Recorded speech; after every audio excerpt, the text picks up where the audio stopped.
स्मिताज किचनमध्ये सगळ्यांचं स्वागत आहे. तर आज आपण बनवणार आहे टमाट्याची चटणी. लाल टमाट्याची चटणी तुम्ही खूप वेळा खाल्ली असेल, तर पण आज आपण बनवणार आहे हिरव्या टमाट्याची चटणी. तर झणझणीत आणि चटपटीत अशी चटणी बनवूया. चला, त्यासाठी आपण गॅसवरती कढई ठेवलेली. हिरव्या मिरच्या भाजून घ्यायच्या आहेत आपल्याला. मी इथे तिखट आहेत त्यामुळे 4 मिरच्या घेतलेल्या आहेत.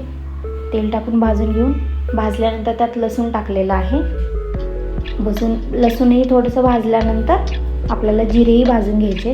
जिरेही भाजून झाल्यानंतर त्यामध्ये आपल्याला थोडंसं एक अर्धा चमचा तीळ टाकायचं आहे.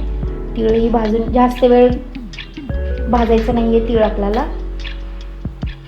किंवा मग त्यामुळे तुम्ही गॅसही बंद करू शकता. तीळ नॉर्मली भाजायचं आहे. आणि त्यानंतर थोडीशी कोथिंबीरही टाकून घ्यायची आहे. आणि ते 5-6 टोमॅटो घेतलेले आहेत,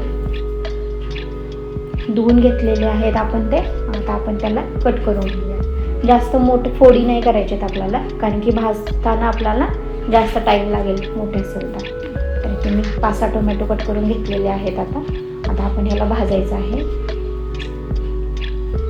कढईमध्ये टाकून आपल्याला आधी थोडंसं फ्राय करून घ्यायचं आहे. त्यातलं पाणी सुकल्यानंतर मग आपल्याला 1 चमचाभर तेल टाकून भाजून घ्यायचं आहे ते.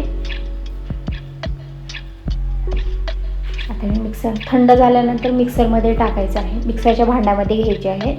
आणि त्यानंतर आपण जो हिरव्या मिरच्या कोथिंबीर भाजून घेतली होती ती टाकून शेंगदाणे टाकून थोडंसं वाटून घ्यायचं आहे. तुम्ही ह्याला तेलाचा तडकाही देऊ शकता. तर अशी आपली चटणी तयार आहे. भाकरीसोबत, चपातीसोबत